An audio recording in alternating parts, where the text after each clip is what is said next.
गुरुर्ब्रह्मा गुरु विष्णू गुरुदेव महेश्वरा गुरु साक्षात परब्रह्म तस्मै श्री गुरुवे नमः। आज गुरुपौर्णिमा आणि या ठिकाणी खरं तर गुरुला भेटण्यासाठी मी आलेलो आहे आणि उद्या वाढदिवस आहे आणि स्टेजवरची जुनी मंडळी आमच्याबरोबर काम करणारी त्यांनी सांगितले की आपण बोललं पाहिजे नक्की। परिस्थिती कशी आहे त्यापेक्षा या शहराचं राजकारण कसं आहे हे समोर बसल्यांनी जवळून पाहिलेलं आहे। कैलासवासी यशवंतराव चव्हाणांनी या ठिकाणी 1969 साली MIDC आणली आणि टाटा मोटर्स सारखी मोठी कंपनी आली, बजाज ऑटो अनेक कंपन्या आल्या। एक दोन गोष्टी होती, चव्हाण साहेबांनी त्या ठिकाणी चांगल्या प्रकारे काम करून या भागातल्या माळरानावरती इंडस्ट्री उभी केली।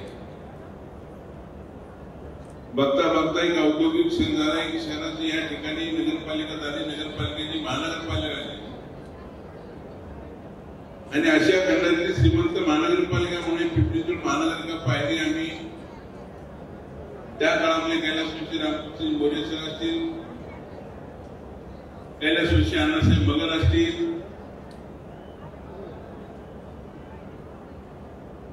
आणि या देशाचे नेते आदरणीय शरद पवार साहेब असतील, या लोकांनी या पिंपरी शहरासाठी अनेक त्या ठिकाणी मोठमोठ्या इंडस्ट्री आणण्यास योगदान दिलं आणि 1951 ला आपल्या राज्याचा नवीन नेतृत्व या ठिकाणी उदयास आलं आणि त्या काळामध्ये बारामती लोकसभा मतदारसंघामध्ये अजितदादांची त्या ठिकाणी लोकसभेच्या उमेदवार म्हणून आपण पाहिलं, सर्वांनी काम केलं आणि विक्रमी मताने देशामध्ये त्या ठिकाणी 2 नंबरच्या याच्यामध्ये ते निवडून आले। 92 महानगरपालिकेची निवडणूक लागली आणि निवडणूक लागल्यानंतर या परिस्थितीमध्ये त्या ठिकाणी दादांनी चांगल्या प्रकारे काम केलं।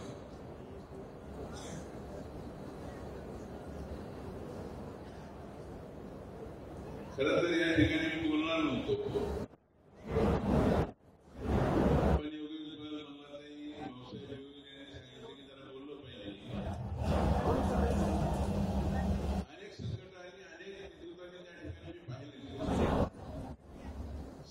जीवन कसं असतं जवळून पाहिलेलं कार्यक्रम आणि स्पष्टपणे बोलायचं म्हणजे की सकाळी संध्याकाळी या ठिकाणी परिस्थिती आज आपण पाहिली 1917 साली ज्यावेळेस 2017 ला ही महानगरपालिका आपल्या हातातून गेली त्याचं कारण म्हणजे दादांनी सोडलेलं हे गेलपणा। दादांनी अनेक कार्यकर्त्यांना मोठे केलं, माझ्या सरकारला नगरसेवक केलं, महापौर केलं, आमदार केलं, अनेकांना पदं दिली।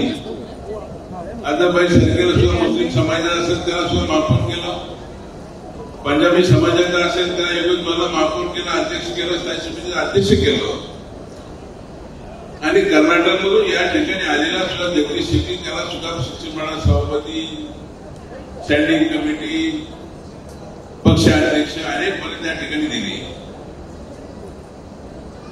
कोणता समाज त्या ठिकाणी ठेवलाय? धनराज बिर्ला सरकार सुद्धा त्या ठिकाणी त्याला मोठं केलं, लक्ष्मण जगतापांना सुद्धा मोठं केलं। या सर्व गोष्टी त्या ठिकाणी सांगण्यासारख्या आहेत, पण दादाला वेळ नाही त्या ठिकाणी पुढच्या कार्यक्रमाला जायचे। पण एकच या ठिकाणी सर्व जमलेले कार्यकर्ते त्या ठिकाणी माझी एक विनंती राहणार आहे की तुमच्याशी प्रामाणिक राहिलेली लोक बाजूला जातात आणि जी पुढं करणार ती पुढे येतात, ती शोकांतिका या ठिकाणी माझ्यासारख्या कार्यकर्त्याला नेहमी सातत्याने सतावते। आणि माझी एक विनंती आपल्याला दादा राहणार आहे की अनेक मोठी माणसं या महानगरपालिकेमध्ये टेंडरची रीत केली जाते। महानगरपालिकेची परिस्थिती पाहिली तर अत्यंत खराब अशी महानगरपालिका झालेली आहे। महानगरपालिका विकायला निघालेली आहे।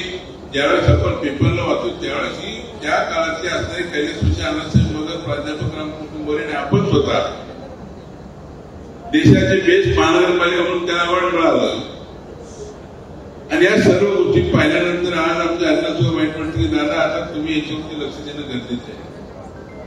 सत्ता आपली आहे, महायुती सत्तेमध्ये त्या ठिकाणी काम करता आपल्याला अनेक प्रश्न या परिसरातले आहेत.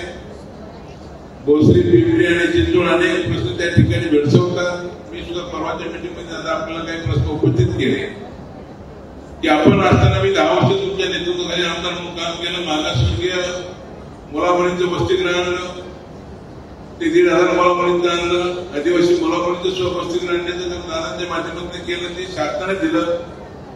आणि जे आयुक्तालय ते सुद्धा त्या काळामध्ये आरब पाटील असताना दादांनी त्या ठिकाणी पुढाकार घेऊन त्यावेळेस जे असणारं आयुक्तालय उभं केलं.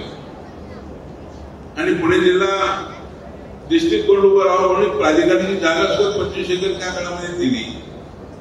आणि मी आमदार असताना 1 कोटी रुपये त्याच्यावरती आपण फंड टाकला. अशी अनेक कामं आपण केली. संत ज्ञानेश्वर, संत नामदेवाचं शिल्प त्या ठिकाणी उभं केलं. आज आपण पाहतो की त्या सुद्धा उद्घाटन होत नाही. अनेक प्रकल्प आपल्या काळामध्ये उभे केलेले प्रकल्प सुद्धा उद्घाटन होत नाही. पण तुमचं असणारी दूरदृष्टी असणाऱ्या या शहरामध्ये तुमचं काम की अनेक ठिकाणी जसजशी नागरिकांना वाटतं तसं त्या ठिकाणी समस्या वाटतात. पाण्याचा प्रश्न तुम्ही सोडवला. या सर्व गोष्टी आहेत. आणि म्हणून याच्यामध्ये सुद्धा सांगताना मला असं वाटतं की आता दादा आपण या ठिकाणी प्रामाणिकपणे जे काही आजपर्यंत लक्ष दिलेले आहे त्याच्यामध्ये कडक शब्दामध्ये तुम्ही आता द्या. ज्याला थांबायचं त्यांनी थांबा, नाही ज्याला जायचं त्यांनी जावं. पण माझी विनंती की अण्णासाहेब बनसोडे सरकार सुद्धा तुमच्या पाठीशी मागासवर्गीय समाजाचा आहे. पहिल्या शपथविधीला तो तुमच्याबरोबर पाठव होता, नंतर शपथविधी तो तुमच्याबरोबर राहिला. त्याला आता मंत्री करायला 4 महिन्यासाठी तरी अशी एक मी आपल्याला विनंती करतो की मागासवर्गीय समाजाचा या शहरातला असणारा एक अण्णा बनसोडे तुम्ही त्याला मंत्री केलं तर निश्चितपणे त्या ठिकाणी आम्हाला सुद्धा काम केल्यासारखं होईल.